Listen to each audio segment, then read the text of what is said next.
Today, a super exciting review of a car that many maybe seem to forget. This is here the Smart #5. Is it the more clever choice to buy a Mercedes? This one here has also a Brabus badge. How does it drive? And it is actually 20,000 euros less expensive than a comparable Mercedes GLB, whereas it has a bigger battery. And if we compare it to a Mercedes GLC EQ, this one here is 20 to 30,000 euros less expensive. It has the same battery size. And if you compare it to the BMW iX3, the BMW has a bigger battery, but it's also about 20,000 euros more expensive.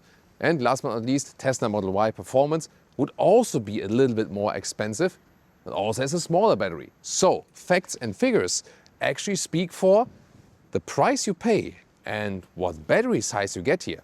94 kilowatt hours net and 61,000 euros in the price, 3.8 seconds in the acceleration figure for the Smart #5 Brabus.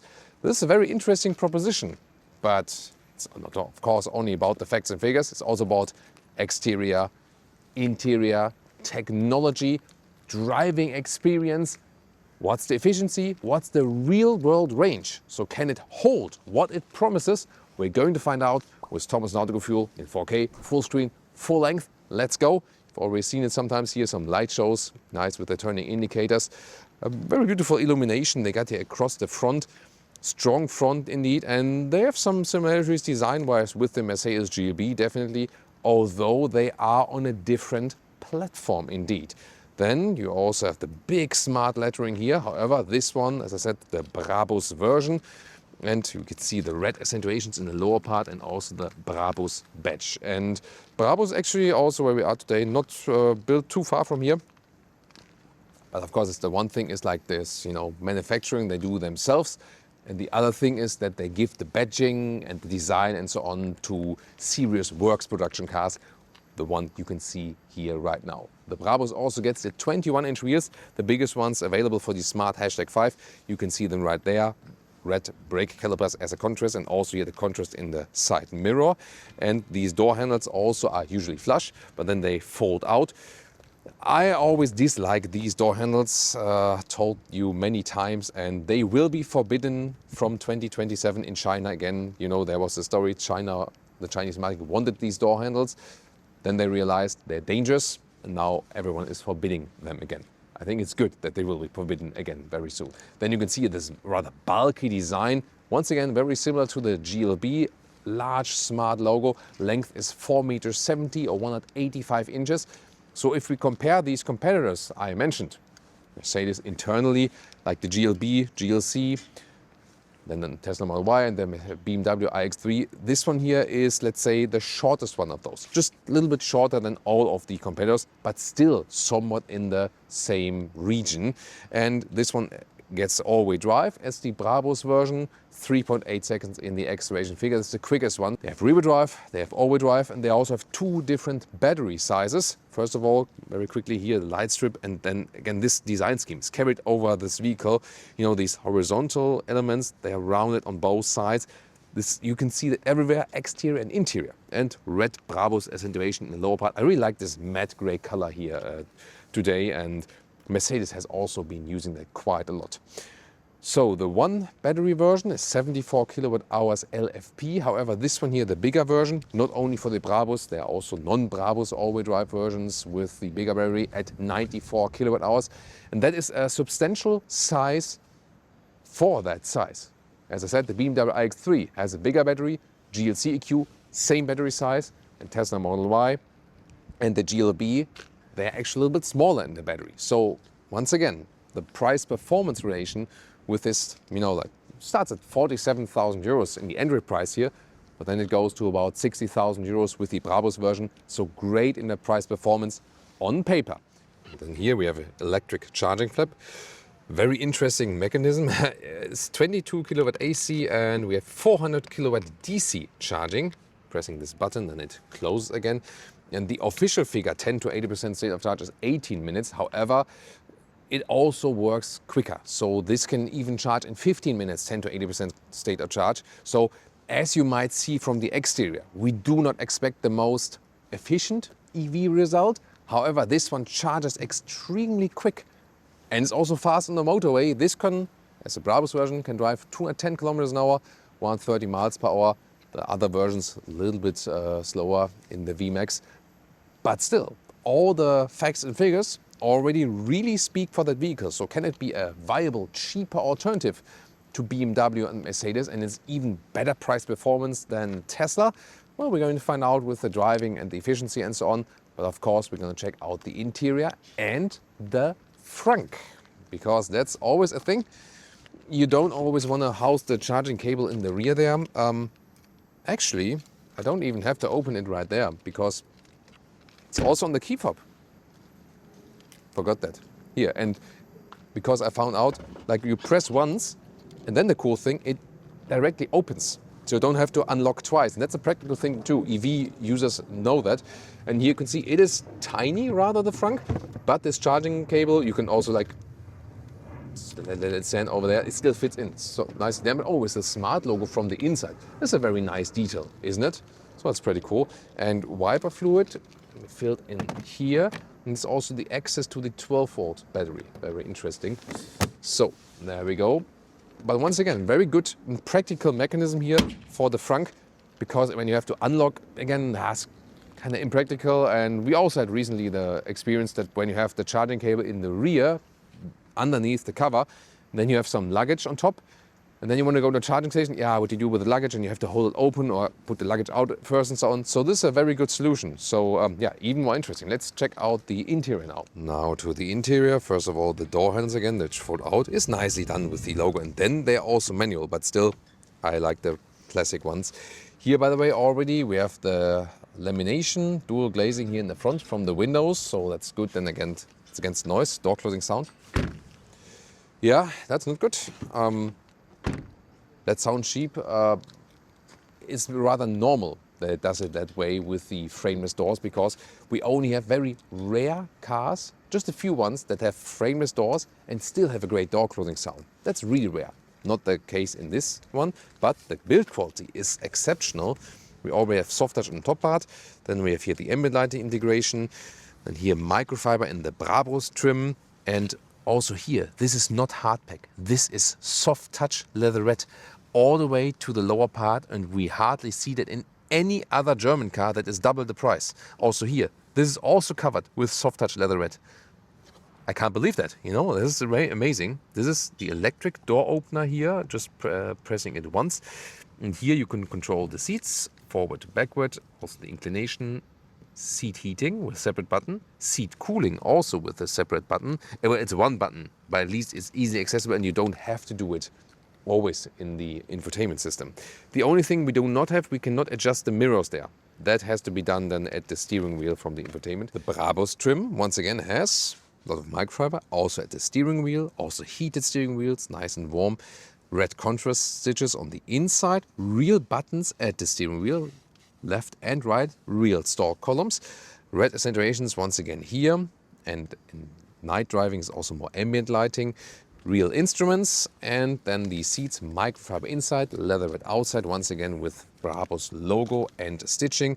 It's a very nice design, and let's also check out the comfort right now. And now welcome to the cockpit of the Smart #5 Brabus. By the way, listen and repeat, Brabus. It's not Brabus or something. The original German pronunciation would be Brabus.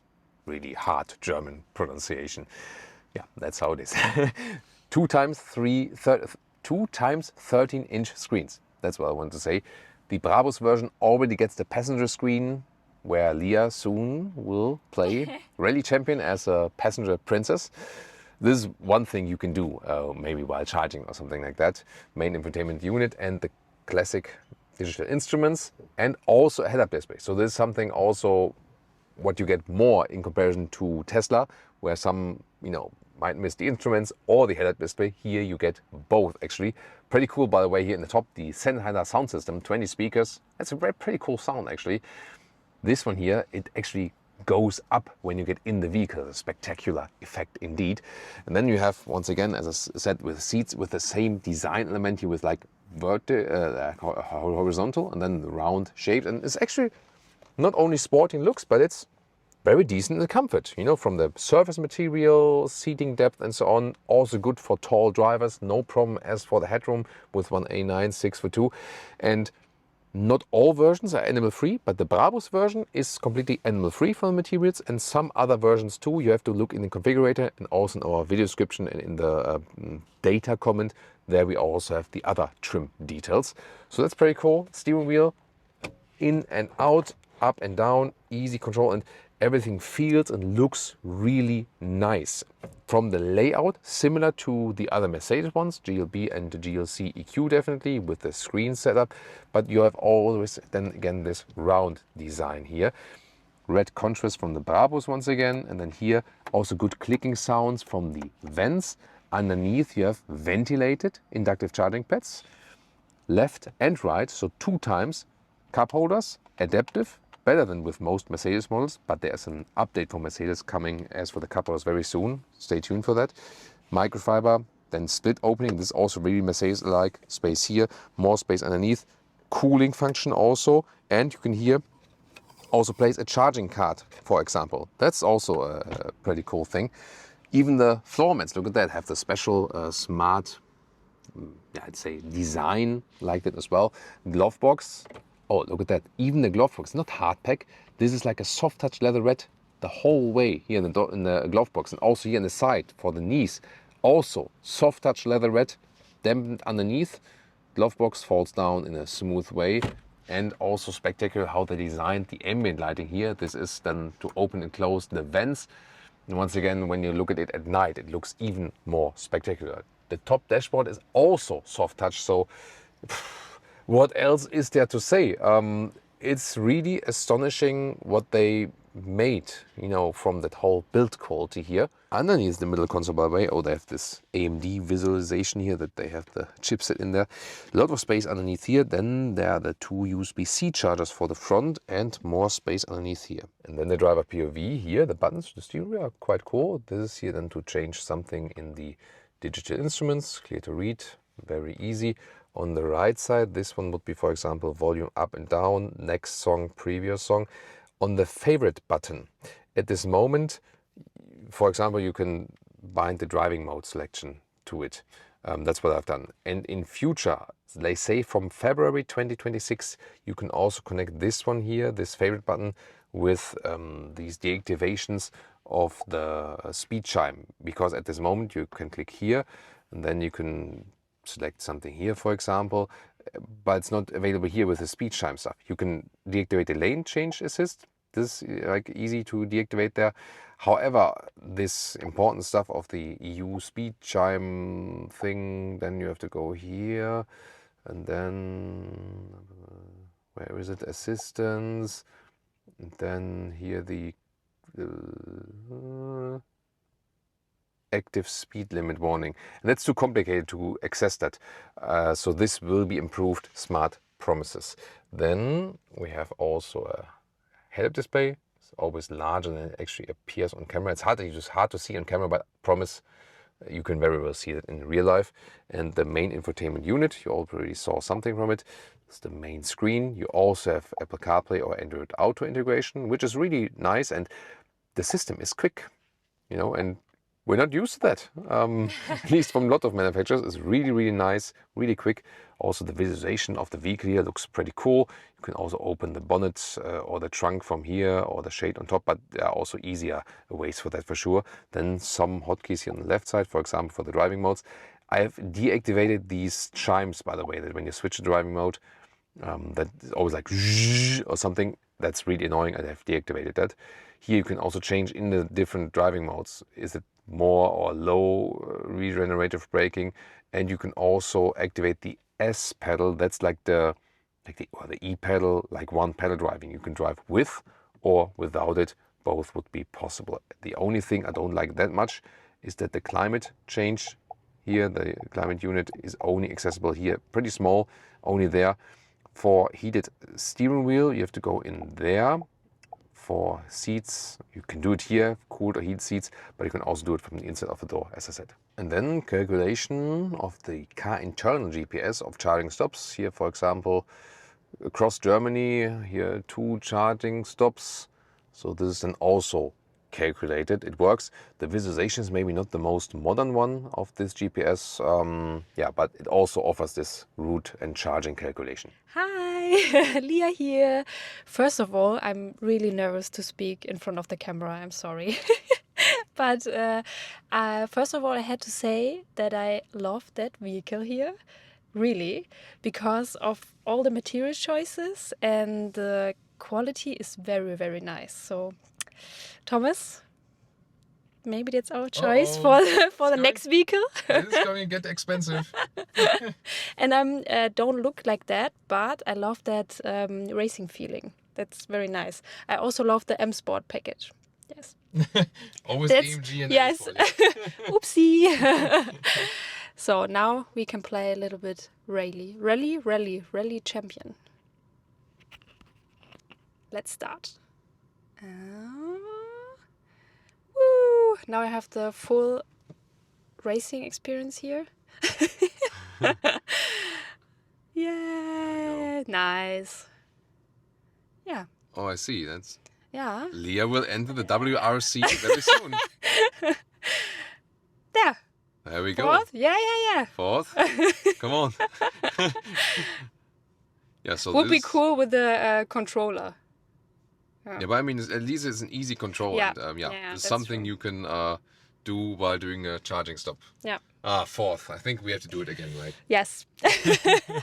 But you're my number one. Oh. The rear seats will be super exciting. And who would have guessed that? First of all, when I lower the windows here, also for the rear windows, we have the lamination dual glazing. Wow. This is exceptional for this price proposition indeed. And with the integration and the 20 speaker standardized sound system, more speakers here. So you can change the inclination of the rear seat here. This one does not change anything at first because this cannot be moved forward or backward. However, if you activate this button here, then you can control the forward seat and make more room for your legs here in the rear, making like a chauffeur position. However, there's also a direct hotkey for that in the lower part here. And this button here, one press, and then the inclination goes all the way backward, and this one goes all the way forward, and you can really make this a chauffeur car suddenly. So, and this is indeed this, like the Chinese influence from the Geely Corporation, you know, like Geely 50%, Mercedes 50%, and on the Chinese market, these luxury features are so important and people appreciate, spend a lot of time in the vehicle, and then they integrate such features here. And I mean, look at that. This is amazing. And at the same time, you can press one button again, then the inclination goes a little bit more upright and the seat comes back to you again. Wow. Then we have two USB-C chargers here in the middle part. Rather even floor. And when I'm sitting here as a tall driver, I still have a lot of legroom left. Look at that. Wow. It's astonishing how much legroom you have here in this vehicle.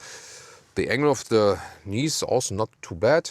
Soft touch, by the way, also at the inside of the doors. Here you can now see more of the ambient lighting. Once again, I can change out the angle here. On this side, you can see the difference here. For example, like this, more upright or more backward. Headroom, also no issue at all. 189/602. This is a fixed panoramic glass roof. You cannot open it in the sense of fresh air. What you can do is when it's really hot, then you can apply this shade right here. So it's like a hardware shade and it goes all the way. And the astonishing thing is that this really goes all the way across the vehicle.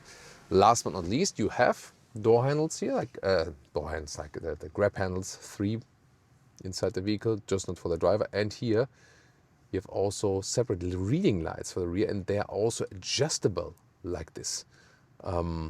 What do they remind me of again? Where do they also use this design, like with the, that you can move it like this? I think also in some non-automotive area where they used this design. What was it again? Maybe some of you remember, and then you can put it in the comments.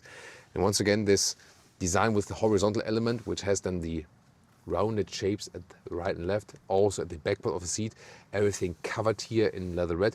Also here, there's no hard plastic. This is also soft. This area here is soft. This is soft.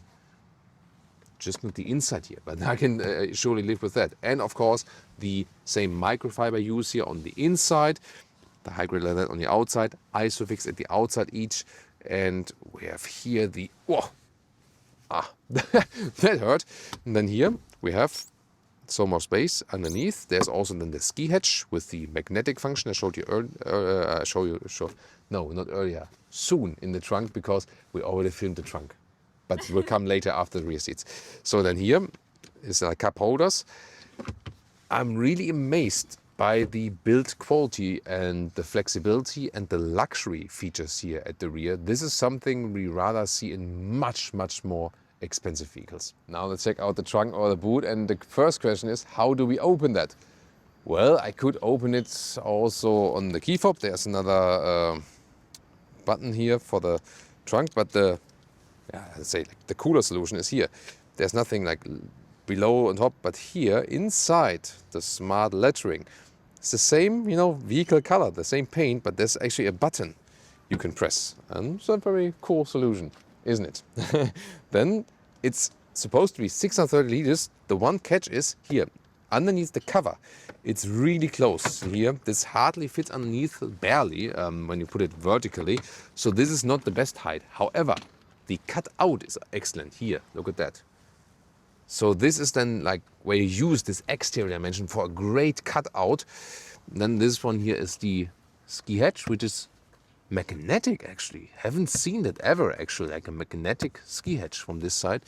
We have about 1.40 meters in width, have about 90 centimeters, 36 inches in length, and the normal height here is about 29 inches, 73 centimeters. However, you can also put this one up, more space underneath.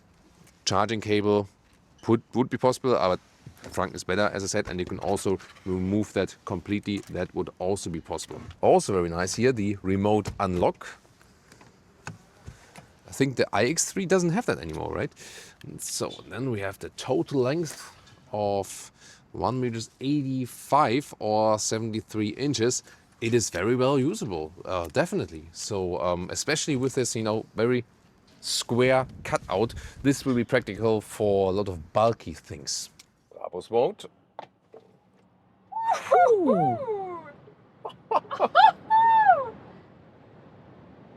Woo! Yeah, that was quickly 50 to 180. How silent! Wow, crazy. That's crazy. Crazy. I mean, that was super, super quick. That was extremely quick. Screen is black now. Yeah, how did that happen though? I don't know. Wow. And here, 130 kilometers an hour. It's like 80 miles an hour. It's really silent. So the dual glazing of the windows really does a great job. So it's very silent. Here, lane change, really stable. It's rather stiff, as you would expect from a Brabus version here of the Smart #5. Changing lanes, also nice control, good feeling for the steering wheel and also for the steering itself. So it's a very compact feeling for the vehicle. It doesn't feel too large and feels really settled on the road. Doesn't shake up much, and you know that from the Chinese manufacturer, it's very often that the interior build quality is excellent and the price-performance ratio, but sometimes the cars disappoint a little bit in driving because for the Chinese market, they have a lot of traffic, they have a lot of speed bumps, and then they set the suspension rather soft. And here you feel like this influence, 50% Geely, it's a great build quality and interior for a decent price, 50% Mercedes. Hey, let's also set it up for the German Autobahn, that it works there, and it works very well. So the suspension is rather set on a somewhat sporty note, but not too sporty. We do have the 21-inch wheels on here in the Brabus version. I think it's still okay. Of course, you would have a little bit more comfort with the smaller wheels, but still absolutely fine, and also go back to normal, comfortable modes, and it's a little bit calmer from the throttle pedal input, which is not the throttle here in this EV, of course. Also here in the tunnel, 80 kilometers an hour, 50 miles an hour, reasonably silent because the dual glazing is also at the rear windows. And then you can see here more of the ambient lighting, which looks pretty cool. By the way, here when you use the turning indicator, you only hear it on one side, the side you are actually turning to. Sometimes it can happen, and that's something which seems also be influenced by Chinese software versions, that you hit the turning indicator and then something else happens, like a beeping sound from the car. Then the turning indicator sound is cancelled. That is, I'm not sure why they do that. So that's something sometimes to me a little bit irritating though. And as I said, this beeping chime from the EU speed law, that can be deactivated later on, they say from February 2026 with a software update, then on the favorite button. Also at the moment, it's tougher to do that. We have to go deep there in the menu. But so far, we could also easily deactivate here the lane keeping assist or lane change assist on some, but I felt no urge to deactivate that because it wasn't really disturbing me so far. So the key message about this vehicle is really, there is this cooperation between Mercedes and Geely, and I feel they both profit from it. From the Geely side, as I said, great price-performance ratio and great build quality and materials for the interior without putting the price higher. And from the Mercedes side, the experience of the suspension setup, that the car feels German. It feels like driving a Mercedes, more or less. This one here, the Smart #5 Brabus, it feels like driving an AMG GLB or something like that. Only that's maybe a little bit more agile. And it's also talked about that with Lea earlier, that as a passenger, you don't feel that you would be shaken around too much. Sometimes in these EVs, the passengers get a little bit sick. But so far, Lea seems fine. She also enjoyed the acceleration. Seems a little bit sleepy. Lean back. That was a forward. Oh yeah, she didn't lean back well. Yeah.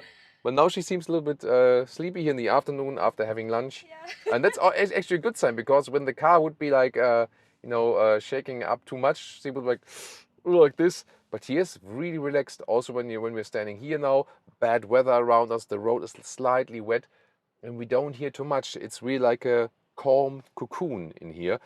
If you use the passenger display or not, it's up to you. In this Brabus version, it's standard. We would probably not use it.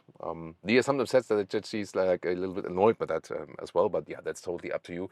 And it's also good that I can control everything really easily, because I have the buttons in the steering wheel, also for the music, the rear turning indicators, have the head-up display, have the normal digital instruments, the air vents, for example, as well. Everything is easy to control, except maybe the climate unit, which is still digital here, but you can, well, it should be then maybe a little bit larger, but that's maybe the only thing I would improve as for the user interface.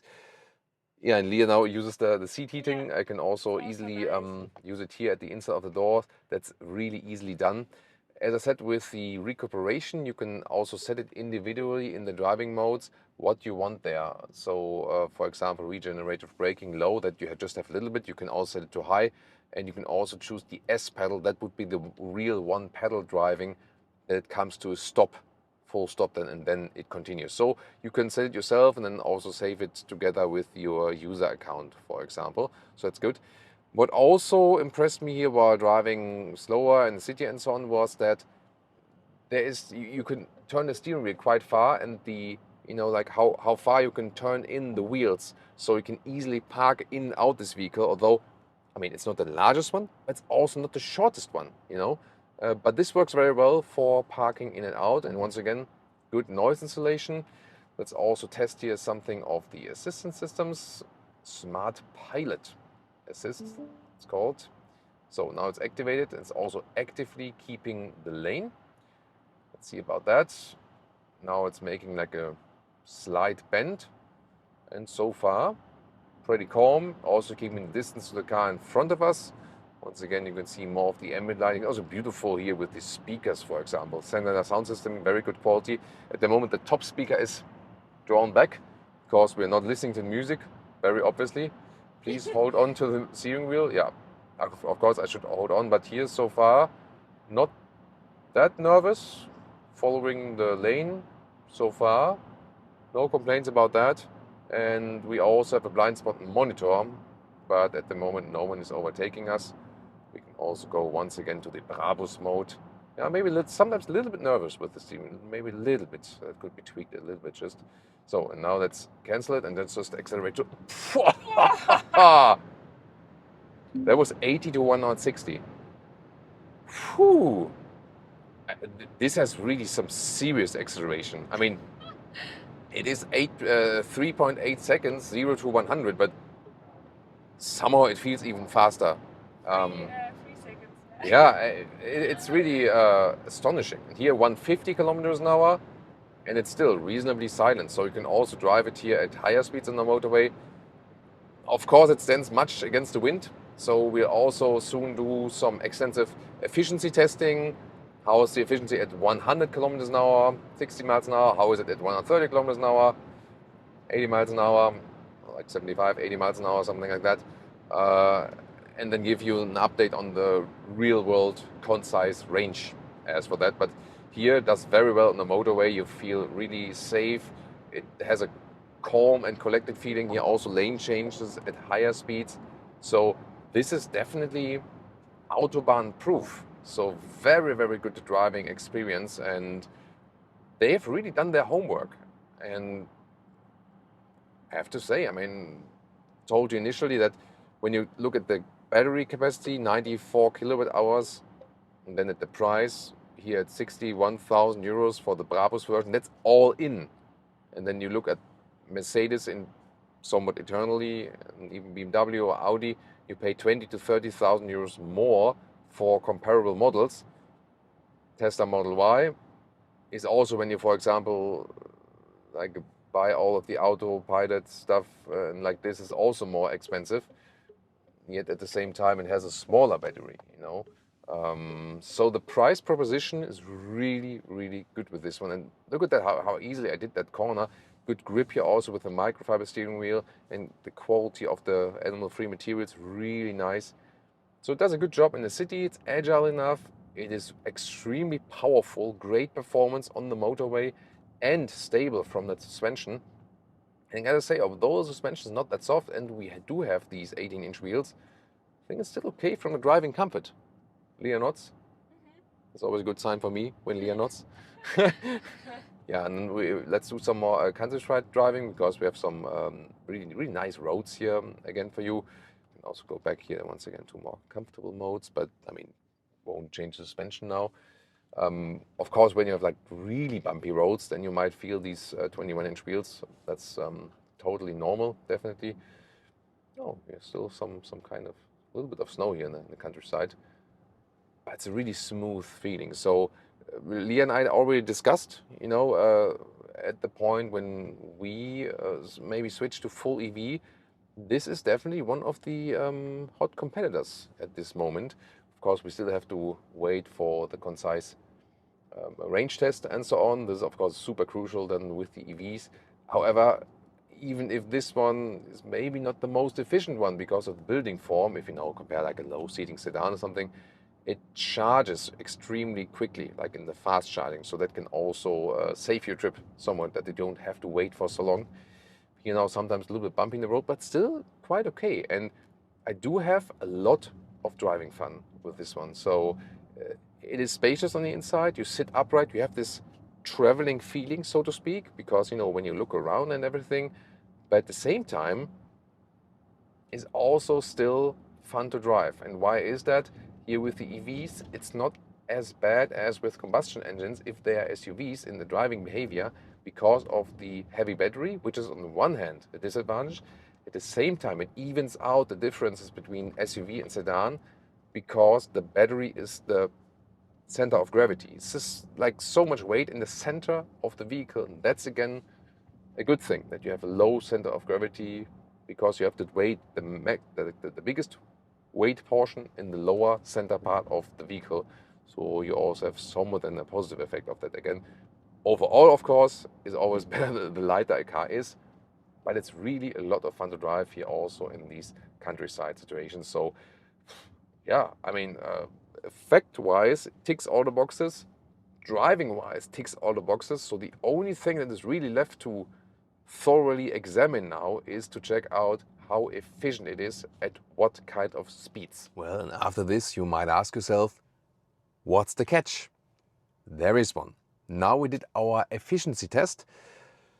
We evened out the topographic levels and did 100 kilometers an hour, 60 miles an hour, straight back and forth. And second time 130 kilometers an hour, 80 miles an hour, back and forth. Topographic level the same then. And as much as I like this car, from all the features, interior quality, and how surprised I was, how good this car is in every single detail, the same way I'm surprised how bad it is in efficiency. Because the first 100 kilometers an hour, 60 miles an hour, 24 kilowatt hours on 1 kilometer, that's 2.6 miles per kilowatt hour. Here at around 8 degrees Celsius, so could be colder, could also be warmer. But we already had the battery, driven, some time. And that would mean a real world range at that speed of 400 kilometers or 250 miles. And then at 130 kilometers an hour, 80 miles an hour, that would be even worse at 32 kilowatt hours on 100 kilometers. That's only 1.9 miles per kilowatt hour. And that would mean, for that case, a real world range of only 300 kilometers or 190 miles, even though we have that really large battery. If you use this vehicle here mainly for driving around with the family in the city, it's maybe not the worst thing. However, as soon as you're going to use it on the motorway for long journeys and also higher speeds, especially like the German use case, for example, then you know why a BMW iX3 or Mercedes GLC EQ is more popular for that use case, and you pay even more money for that. However, if higher speeds are not your main priority and you keep it rather lower or more with city focus, then indeed this one here is an astonishing price-performance ratio for everything else you get. And there's also one more thing coming up now.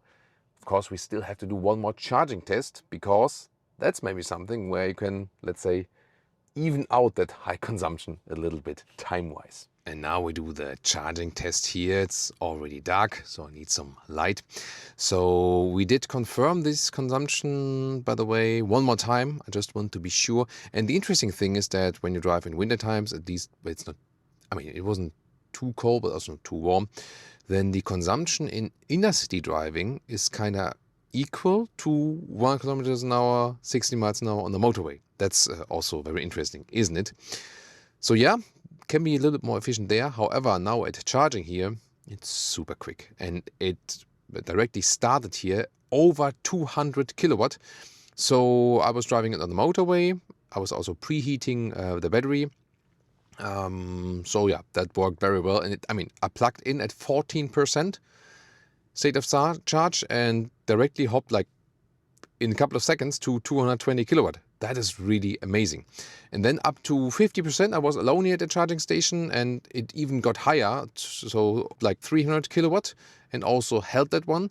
So we needed just 10 minutes for 40% battery plus again. Then here, just over 50%, another car next to us plugged in, and then now it plunged. But not because this car here wasn't capable of that, or because it couldn't hold the charging curve, because another car plugged in. And yeah, I really tried to find the most. I went from another station, it wasn't that powerful, to this one in here. But that's also, EV life. So you cannot always score the most optimum results, even if you try to, when someone else is plugged in and this charging station can't do more. So the limit of this car here in charging is not how quick the car is charging, but do you find a suitable charging station for that? And are you alone at that charging station? This is the limit here when charging this vehicle. So this is again working super, super quickly. And you can see, although there was another car plugged in, we can still do, about this 14 to 80 something in about 20 minutes. But that would be way quicker. You see here, this was the other car next to us that plugged in there, then it went down. So otherwise it would have continued, also further, and then we would more end up 50 minutes or something, 10 to 80%. And to confirm that, we did the charging test again alone at the station, plugged in at 15%. Once again, great result. It directly started at 200 kilowatt. Pretty good result, especially that it directly is there. Then got even higher, around 280 kilowatts, so also there a very, very good result indeed. And that is also kept for quite a long time. And then after 10 minutes we were almost at 60%, so that's a very, very quick hop. And it even continued like that, so 15 to 80% we then used under 17 minutes. And once again, a very good result. And even there, the 200 kilowatt was kept, so there was a very, very high overall charging average. So you can also see it right here that the average is almost 240 kilowatt. That's pretty cool. And even above 80% was still reasonably quick. It dropped a little bit to 160. And, about 90% I then canceled, but even these, in the high battery status areas, really cool here, about 91, it was still like 130 kilowatt, and then I really canceled. So that's amazing. Great car, great electric vehicle, great price-performance ratio, extremely quick charging. The only but is that it is not that efficient on the motorway. That's the only thing you have to live with. And now it's time to check out some of the competitors.